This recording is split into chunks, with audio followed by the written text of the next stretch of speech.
Well, Dune Prophecy Episode 1 is a solid start to the series, but it needs to add more of one key ingredient to hook me. I'm Peter Franson from christiangeekcentral.com and Spirit Blade Productions. The IMDb synopsis for Dune Prophecy Episode 1 reads, TV series set in the Dune universe, which centers on the lives of the Bene Gesserit. And Episode 1, it says, on Wallach 9, I don't know, some planet, young Valia Harkonnen promises Mother Superior Rakella that she'll protect the Sisterhood by putting one of their own on the Imperial throne. 30 years later, Valia faces a threat to her long-awaited plan. Okay, so this is, I'm pretty sure, supposed to be in the same continuity as the recent Dune movies, but it takes place like 10,000 years before those movies are set. Like those recent Dune movies, I would describe this as a sci-fi drama centered on court intrigue and politics. Valia believes that by controlling the Imperial throne, they, the Bene Gesserit Sisterhood, can prevent a potential tyrant from taking over. Others in positions of relative power are either trying to hold on to their power or are trying to avoid some disaster that the wrong choices could cause. And there's more, I would say, people holding on to power than those trying to avoid disastrous choices, but not by a ton. Some characters, like a prince and a princess entering into an arranged marriage, are more in the place of having to deal with being stuck in the middle of unpleasant duties that really shape and control their lives. But the pilot mostly feels like it's setting up chess pieces instead of helping me care about characters. And I think that's something that's not necessarily a knock against the show, because plenty of people really like court intrigue, court politics, political maneuvering, that kind of stuff. That's not, I'm not that audience. I really care about characters. I don't have a sense yet of what it would personally mean for characters to avoid the outcomes they are trying to dodge. I can tell they're concerned, so that helps, but I really want more of them talking about their fears or envisioning their fears in, like, you know, dreams or flash forwards. There's some dreams, but it's mostly kind of like symbolic imagery and stuff. But like talking about their fears, envisioning their fears, the very personal stakes involved for them, not just the stakes for like, oh, all of civilization could be torn asunder by a tyrant leader. Okay, but what does that mean for you? You know, that's where I want them to bring in the magnifying glass on these characters and tell me, why did they want to avoid such and such scenario? I find court politics and political maneuvering boring. So as I said, there's that, need to consider that. If you're into that kind of stuff, then, you know, give my thoughts even less weight than you normally would. The world and its customs, though, I would say, and the values, the people groups, are still intriguing to me. I do like some conceptual stuff. It doesn't need to be only character-driven for me to be invested. But the conceptual intrigue does only hold my interest for so long.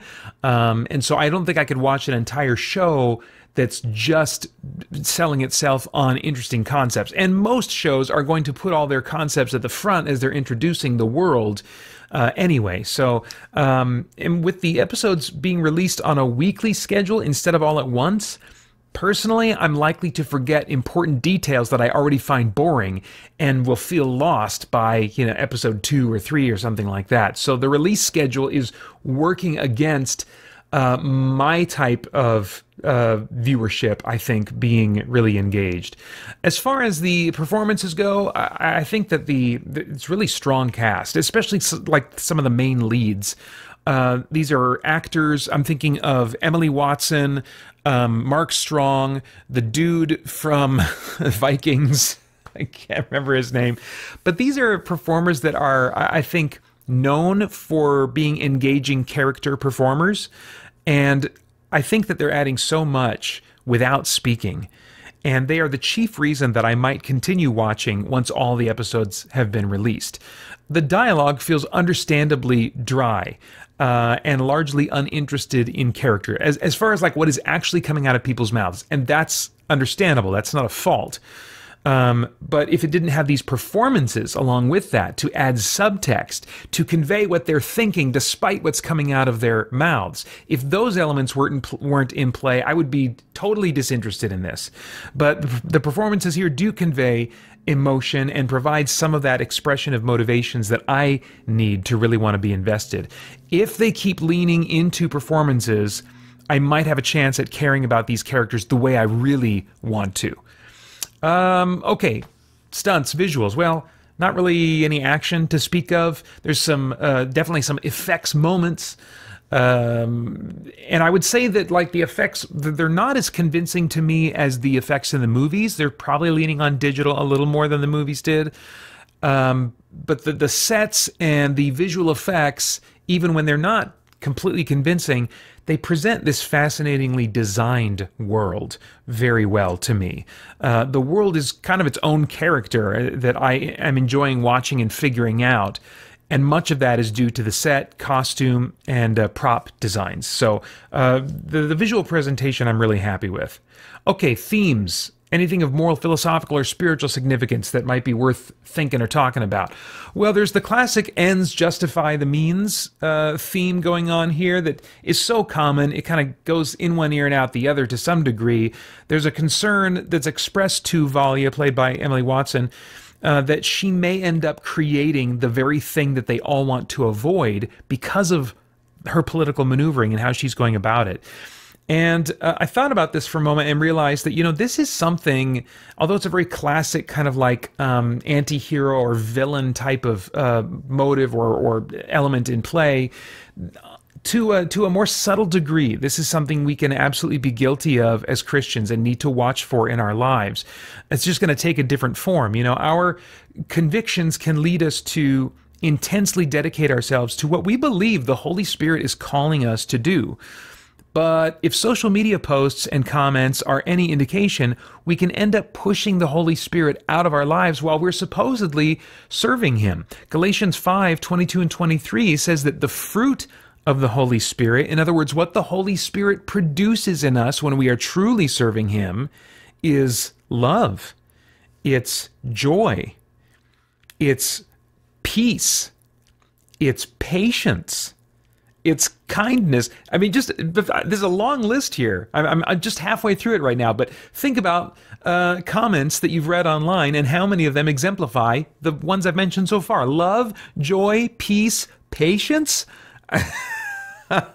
kindness, goodness, faithfulness, gentleness. That's a big one. And self-control, another huge one.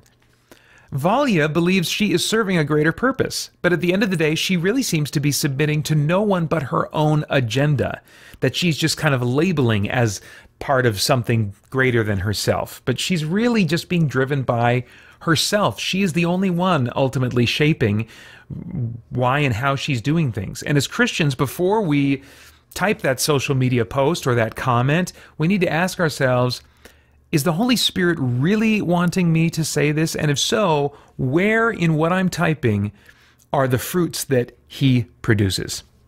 All right, no idea what your tastes are in TV shows, but if I were a time traveler, I'd go back in time and say, Peter, skip it for now and give it a try when all the episodes have been released. Episode 1 is appealing enough to your tastes to try Episode 2, but if Episode 2 invests any less in character development, it's not the show for you, and definitely not trying to watch it on a weekly basis. This one is rated TVMA. They didn't give a description for why. I would describe it as being for violence and some shadowed or veiled nudity in a couple instances in the first episode. And those are all of my thoughts for now on Dune Prophecy, Episode 1. As always, I'd love to get your thoughts and reactions in the comments below. Please like, share, subscribe, click that bell to stay connected. Thank you to the Spirit Blade Insiders for making this review possible. You can get info about the benefits of joining over at patreon.com/spiritbladeproductions. Then I hope you'll check out our podcast and tons of other content made just for you at christiangeekcentral.com as we continue to geek out and seek the truth. For more chat about geek entertainment, answers to your questions, and news from the wider world of Christian geekery, get the Christian Geek Central podcast today on iTunes and other podcast services.